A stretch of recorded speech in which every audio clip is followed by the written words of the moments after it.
Shalom Haverim. Hello friends. Today we will read the Shema and the mezuzah listening to each other by Rabbi Sandy Eisenberg Sasso, illustrated by Joni Keller Rothenberg.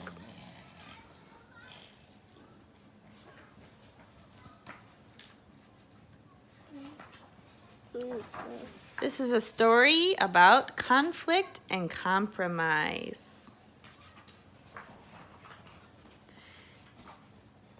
In the 12th century, the great Torah commentator Rashi and his grandson Rabbeinu Tam had a disagreement about how to place the mezuzah on the doorpost of the home. Rashi thought it should be placed vertically. Rabbeinu Tam believed it should be in a horizontal position. As a compromise, it became the custom to put up the mezuzah slanted into the home. Annie's grandmother had just moved into a new home. Annie was glad all the boxes were unpacked. Now her grandmother would have time to bake her favorite chocolate chip cookies. "Can we bake now?" Annie asked expectantly. "No, not just yet," her grandmother smiled. "There's still one more box to open." Annie's grandmother carefully opened a small package that Annie recognized right away. "That's a mezuzah. We have one on the doorway of our home," Annie exclaimed. "Please, don't do that. My mom told me that inside is a special paper, and on it are very important words, the words of the Shema. Shema Yisrael. Listen, Israel, the Eternal our God, the Eternal is one. Speak these words when you go out and when you come in, when you lie down and when you get up." Mommy, can I have some game time? Annie watched as her grandmother said a blessing and put up the mezuzah on her doorway. "Grandma, why doesn't the mezuzah stand up straight or lie down flat?" Annie asked. "Why does the mezuzah look like it's leaning to one side?" "It's the same way at my home," her grandmother smiled. "Let me tell you a story. Once there was a town where many people had mezuzahs, but no one knew how to put them up. Perhaps there are instructions inside the mezuzah, the townspeople thought. They looked at the special paper inside the mezuzah. It contained words from the Torah, but no instruction on how to put the mezuzah on the doorpost.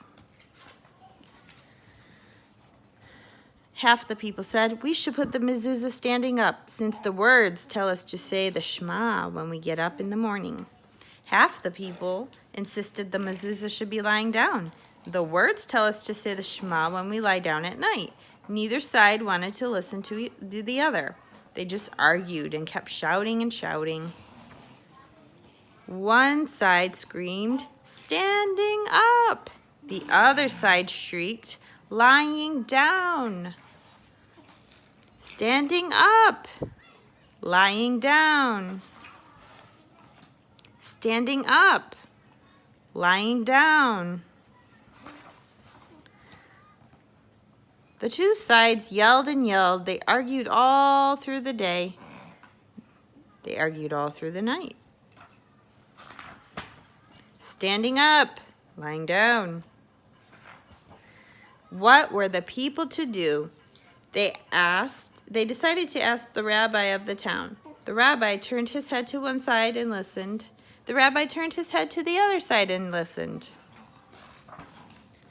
He turned to look at the buildings in the town. None of them had a mezuzah on the doorway.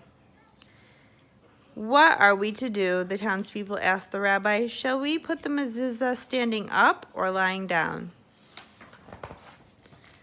To the people who believed that the mezuzah should be standing up, the rabbi said, "You are right." To the people who believed that the mezuzah should be lying down, the rabbi said, "You are right." The townspeople were puzzled. "Rabbi, how can we all be right? We can't have the mezuzah standing up and lying down at the same time." The rabbi smiled. "You are right again. Very funny, Rabbi." Both sides agreed. But the rabbi wasn't laughing. You haven't read the instructions very carefully. The very first word on the mezuzah special paper is Shema. Listen. Listen to one another. You must put the mezuzah on the doorway so that it is standing up a little and lying down a little.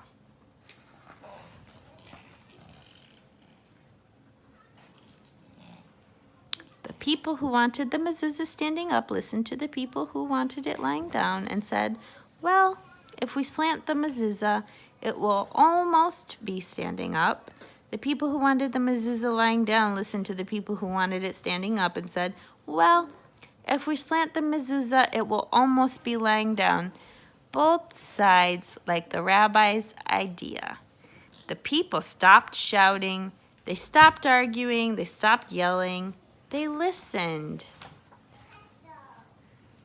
They put up the mezuzahs.